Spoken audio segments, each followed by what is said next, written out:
I've coaches in every area of my life. I don't know everything, and I can't get to the level of mastery in everything. So let me find someone that has already gained mastery in that, model them, and then shorten my learning curve. It is the fastest road to, I think, success, confidence, insert outcome here. Confidence coach Juan, author of The Confidence Cycle, a science-based approach to you building your confidence. Your life, your success, your confidence is not going to be a sum product of the ideas that you have. It will be a product of the actions that you take. Big success requires confidence. Confidence coach Juan is here with us today. His take on motivation, it's going to blow you away. It's going to bring big success to you. So Juan, let me find out your definition of success. I think my definition of success would be to progress and grow towards the things that you want to move towards, but also enjoy yourself along the way. Because I think sometimes success is put into this bucket of, I will be successful when I hit this milestone or this dollar amount or this figure. And I think it's a little more than that. I think you got to be able to enjoy yourself along the way and have people that join you along the way, because success without people, without relationships, without family, without friends, I don't think is success at all. So I'd say that's my not as succinct definition. You know, it's an interesting one. You mentioned something there about it's not a place or a thing, it's along the way. Is that always been your case of your definition, or did you have to learn that or progress to that? How did you get to that? Yeah, no, not at all. Before, it used to be, once I get to this place, then I will be happy. Once I earn this achievement, I will be fulfilled. How did you switch it? How did you switch it, Juan? Because I know a lot of people want to know that. How did you change that definition? I think once you get to a certain level of like achieving the things that you wanted to, you realize they weren't as good as you thought they were going to be sometimes. And sometimes you have this moment where you're like, oh, wait, this is it? And now I kind of like, I love the game of it. Like, I like the pursuit of it. And I think that sometimes people think that the result is going to make them happy, which I don't think it will at all. I think the pursuit of it will. Like, when I'm happiest, in my personal experience, I'm happiest when I am pursuing something, when I'm growing towards something. It isn't about the win. It's about the pursuit of that win. So where do you feel in life you chose success? As a kid, where did that happen? If there was a certain moment, because I know people often talk about these like moments of epiphany, and I never felt like I had one until looking back, you realize and you can kind of draw the lines between the inflection points of your life, so to speak. And I think the biggest one for me was losing weight. Weirdly enough, I was always like an overweight kid, kind of like 20 pounds, 30 pounds. But then it got to a point where it was kind of progressively getting worse, because I was in a relationship where I ended that relationship. It suddenly ended. So it fell apart, and so did I. And basically got to a point where I gained, I think it was at the peak, it was 75 pounds overweight, obese. And it was horrible. It felt like there was no getting better. And that was the point where I was like, if I can overcome that, if I can do that, then all of this other stuff isn't as hard as that, because that was the demon. That was the thing that I was really battling for years. And so was that a discipline thing for you? Was it just a decision thing? What happened for you to choose, this is my new performance standard? It was honestly an environment that facilitated it. So it was a friend of mine, Luis, who literally like called me 5 minutes ago.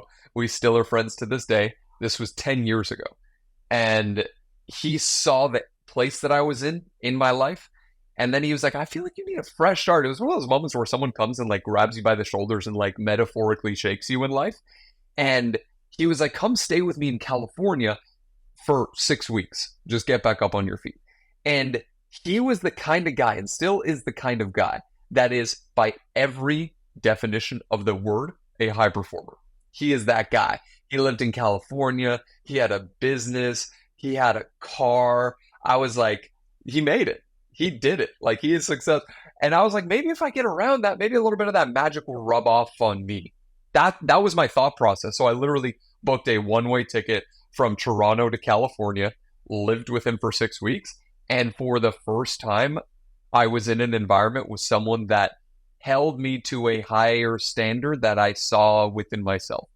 He actually, and sometimes you got to have someone that believes in you more than you believe in yourself in order to get to that next level. So that wasn't everything, but that was the catalyst for sure. That was that inflection moment that like kind of turned everything, and it really turned that corner into what I felt like I could be, which was the catalyst for it all. So since then, you've gone and done amazing things, but is there a formula in your head for success? Like, is there a set of ingredients? How do you feel success happens? Yeah, I would say the formula for success is similar to the formula of confidence, which is something that I talk about called the confidence cycle, which is basically 3 decisions that fuel or start the process of building confidence. But I also think the ingredients of success, and here they are, there are 3. Number 1, you have to be able to generate energy, because the goal that you have does not matter if you do not have enough energy to pursue it. People do not rise to the level of their goals, they fall to the level of their energy. That's number 1. The second is that confident people, or I find successful people, practice courage. They don't have courage. Weren't born with courage. They practice it, which means exposure to the things that freak you out, exposure to the discomfort, exposure to the fear, because people give the stupidest advice and say, overcome your fears. Life begins at the end of your comfort zone. It's like, all of that advice is great, but it's actually not rooted in the research or the science. Like, they literally did the brain scans that show fear and courage coexist. They're one and the same. You can't actually detach the two from the experience. So it isn't about overcoming fear. It's about building better relationship with it. That's the second commonality, common trait that over the past decade of research on confidence, that is the common through line. They generate energy, they practice courage, and the third is that they prioritize action. They prioritize the single step forward, and they understand that your life, your success, your confidence is not going to be a sum product of the ideas that you have. It will be a product of the actions that you take, the steps that you engage with every single day. So those would be the 3 success formula steps that I would go with. So let's just flip it on its head just for a second, because you touched on it there a little bit about, getting to the edge of your fear, all that stuff. Is failure a part of success for you? Is it separate? What's your theory on the relationship between failure and success? I think it's integral. I think you can't have failure without having an unbelievable enthusiasm towards failure. And I think, like, people try to reframe failure and say, no, you didn't fail, you learned. No. Let's let it be clear. Failure still sucks. It's hard to be rejected. It's hard to fail. It's hard to fall short of the goal. It's hard to do all those things. So instead of reframing it right away too quickly and saying, no, I didn't fail, I grew. No, you failed. You actually weren't good enough. And that's totally okay, because then that facilitates your next opportunity. That facilitates your next chance to win. Even if you failed, it's like, okay, I figured out what didn't work. Awesome, that's great. I failed. I'm going to keep moving forward. I'm going to keep taking the step. I'm going to keep taking the action, and then so on and so forth. So I think it is your ticket in the door. Got it. I want to go back to that formula just for a second, but before we do that, I want you talk about your dog, Brody, a lot. And I'd love the reason why you teach that, because I think that's super important for people to understand. Yeah. So Brody, for those of you listening or watching that have no idea, is my puppy. He's 2 years old, but he is still a psychopath like he was a little puppy. Like, he never grew up. He really didn't. Like, he gets so excited that when people come over, he pees on everyone all the time. Every single time. And The thing that he is my role model for, genuinely, to this day, I was talking about this at a presentation I had 2 days ago, is that he doesn't ever need a reason or a justification to be excited or to be energetic. And I found that for myself and for everyone that I've ever worked with, everyone in my family, all my friends, all of us do. We all have these conditions on our energy. Only when I go on the vacation, only when I go on the trip, only if things are going well, only if my revenue is growing year over year, only if I get the deal, only if. And then what happens is a lot of people have these only if and only when inflection points of energy throughout the year that rarely come around. What's the most popular? January 1st. What do people say? New year, new me. They buy the Lululemons, they sign up for the yoga studio, and then they feel really inspired, but that inspiration then fades, and 76% of people fall off by halfway through February. Why? It's not that they didn't know how. That's the biggest misconception. People are like, I just didn't know how. That's actually not true. You just didn't have the energy for it. So I think if we're able to invest in our energy, I think that's the step before confidence. That's the step before success. That's the step before taking the big leap, is having enough energy to invest into the area of your life that you would like to grow in. Like, you need to direct your energy to that, because if you're operating at a level 1 or level 2 or level 3 energy and you're exhausted, there's no way you're going to get the result. There's no way you're going to achieve the goal. So you got to focus on the energy first, and then the rest will follow. Got it. You know, it's interesting. You talked about going to visit your buddy for 6 weeks, and I guess that helped build the discipline for you, and that muscle, I guess, of building your energy. And then you had the energy to keep going. I guess that's why a lot of people love having a coach, is for that reason. Have you seen any correlation between coaching or between having an accountability partner or whatever thing and the confidence and success? Absolutely.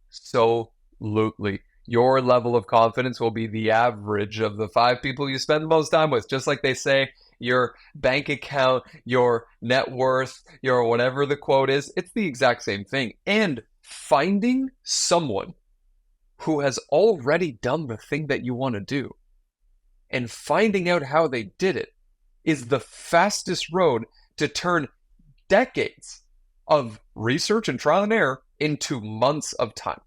Where I remember the switch where having not only accountability partners, because I have mastermind groups that I'm a part of. I have a mastermind that we have met every other week for the past 7 years.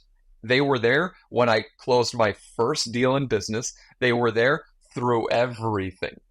Every single thing. We met every other week for 7 years.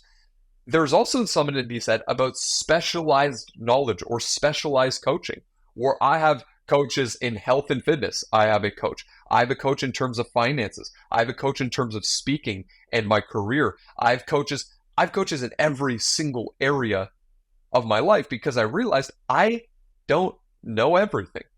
And I can't get to the level of mastery in everything. So let me find someone that has already gained mastery in that, see what they did, model them, and then shorten my learning curve. And you basically just save all of the trial and error of, should I try this, should I not try this, for years. It is the fastest road to, I think, success, confidence, insert outcome here. So let's go back to the energy things. What's 2 or 3 or 4 things that someone can do to get that energy up, if that's step 1? Yeah, 3 main pillars for energy. We'll run through these really quick. Number 1 is your physical energy. That is what you are eating, what you are drinking, how you're moving. If you're not moving 20 minutes a day, you're not even in the game. If you're not drinking water consistently, if you're not eating green whole foods, you don't have to go keto. I don't need you to go raw vegan. Like, just eating healthy, common sense wise, drinking water, moving your body, getting 8 hours of sleep, cold exposure as a bonus. If you're getting freezing cold water, I promise it'll change your life and your energy. That's number 1. Number 2 is psychological energy, because I think you could probably agree that you can think yourself into tired.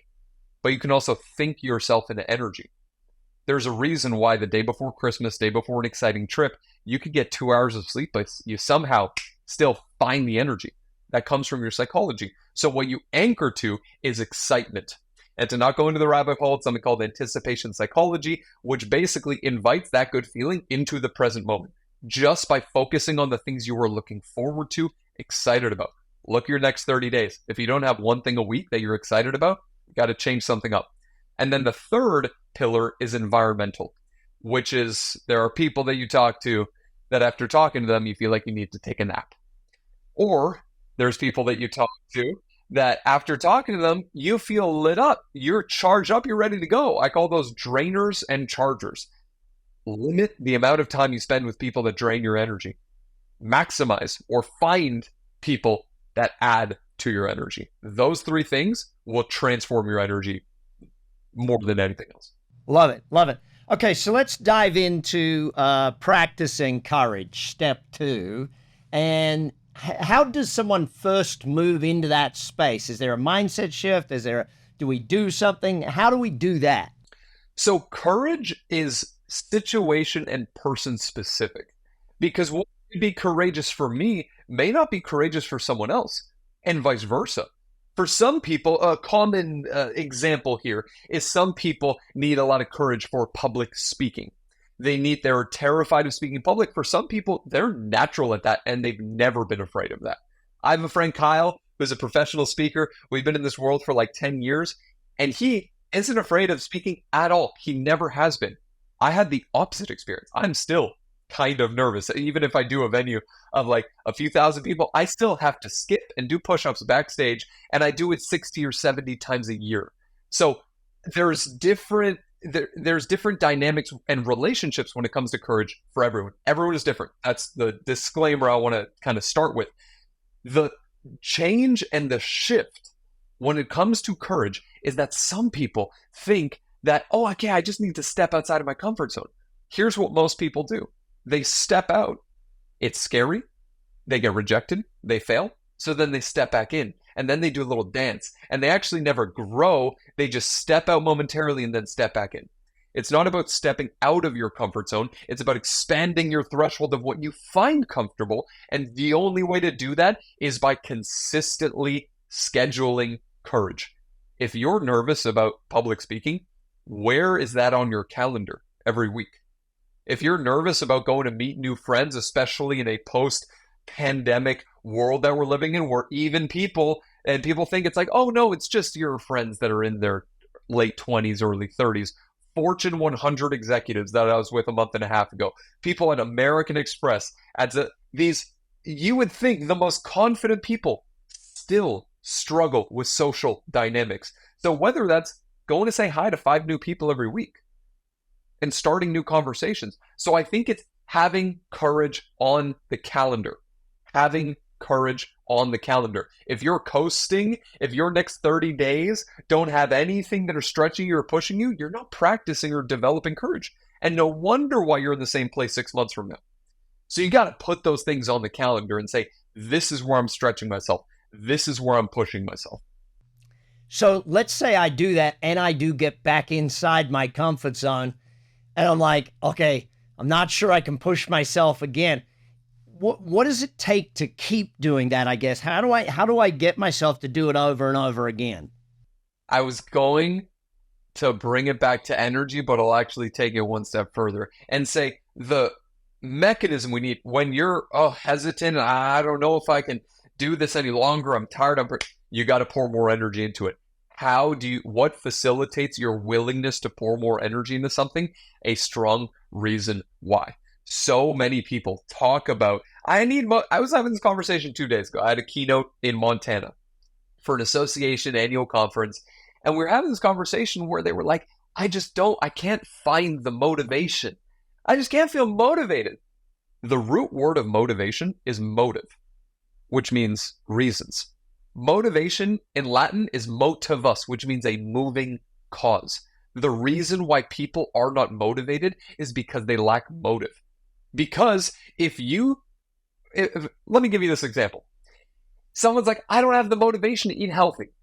I don't have the motivation to eat salad. I just love pizza and sushi. I want to enjoy my life. I just don't have the motivation. No, no, no. You just don't have the motive. If a doctor told you you have 6 months to live, if you keep eating the way you eat, but if you start eating salads, you'll live for the rest of your life. What's that person going to eat? Probably salads. Are they going to miss a day? Probably not. They're going to have perfect diligence, perfect consistency. They're going to be 100% dialed in. Why? What changed? The only variable was their motive. The only variable. It was not their skill set. It wasn't their genetics. It wasn't their confidence. It wasn't their background, their experience, their track record, their wins in the past. It was only their motive, and they completely transformed their ability to stick to something. It is never a matter of motivation. It's always a matter of motive. So I would tell that person, you got to get connected to the reason why you're doing this.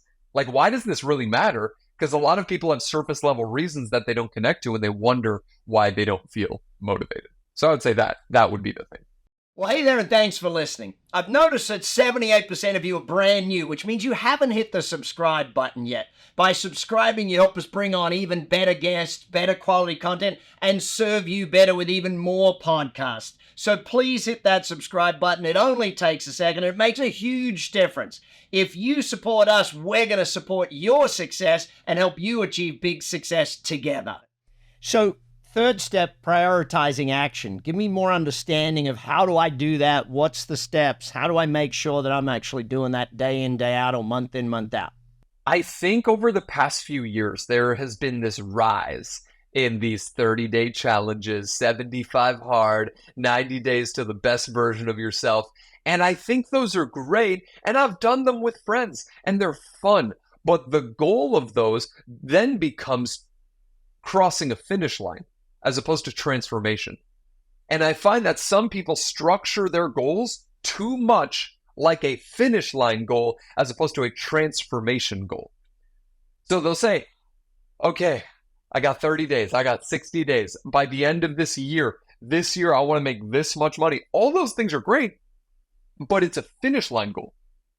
And if you set a finish line goal that kind of caps your potential, and you think it's a really good goal in the moment, what if you blow past that? Then you unconsciously let yourself ease off the gas because you already hit it.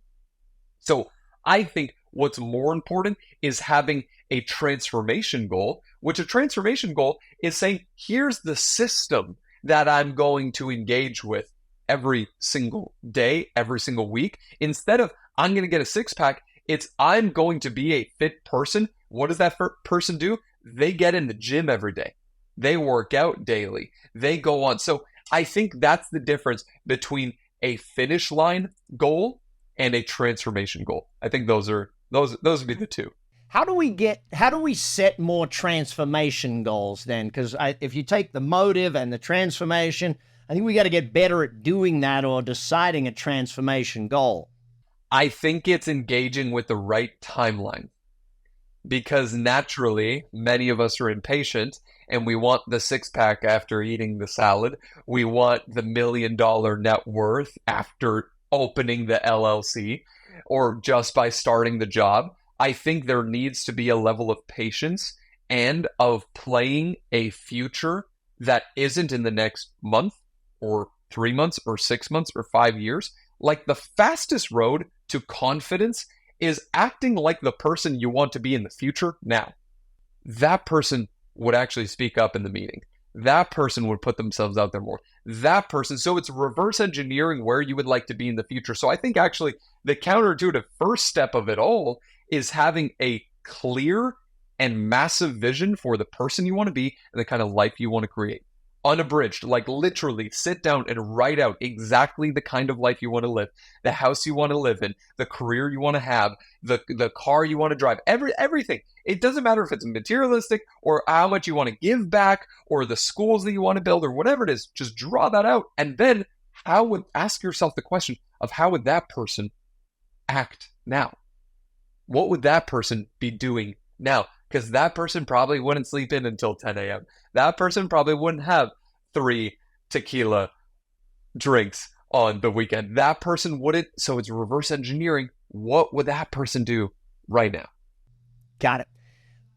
one step above all of this, how do I, as a leader, bring out more confidence in my team? Amazing question, and something that I think has been more important and relevant now than ever before, because people feel underappreciated, undervalued, and then what happens when they do is that they leave, which is why people are thinking that there's this massive retention problem. There isn't a retention problem, there's an appreciation problem. And I think there's something that I call confidence capital, which is basically that there's something in the way that you can inspire confidence in someone else in the simplest way, just by saying, hey, you crushed that presentation today. Hey, you did really well today. I just want to say you're doing such a fantastic job. It's taking the moments and taking the beats to acknowledge people for what they've been doing great and who they are. Because sometimes people need that acknowledgement from someone that isn't themselves, because when we give ourselves that acknowledgement, we sometimes may feel like it's arrogance. We sometimes may feel like, oh no, we don't want to showboat, we don't want to show off, we don't want to boast, we don't want to be arrogant. When someone else tells us, it kind of gives us permission to believe it, and it gives us permission to say like, whoa, maybe they're right. That's awesome. So as a leader or a manager or a VP or a CEO, you need to be in a place where you are consistently pouring into your people in the smallest ways. The micro actions, comments, gestures, acknowledgments. Go, hey, that was an awesome presentation. Hey, I just want to say you've been in such a great mood, and it really changes the dynamic for everyone in the office. Thanks. That changes things in a major way. You're on the Big Success Podcast. Juan, all the show notes, click on his connections, follow his stuff, read, watch, learn, do all the things. We'll be back next week with more of your success. You've been listening to the Big Success Podcast with the #1 business coach in the world, Brad Sugars. To learn more about how to achieve business and personal success, as well as how to level up or listen to past episodes, visit www.bradsugars.com.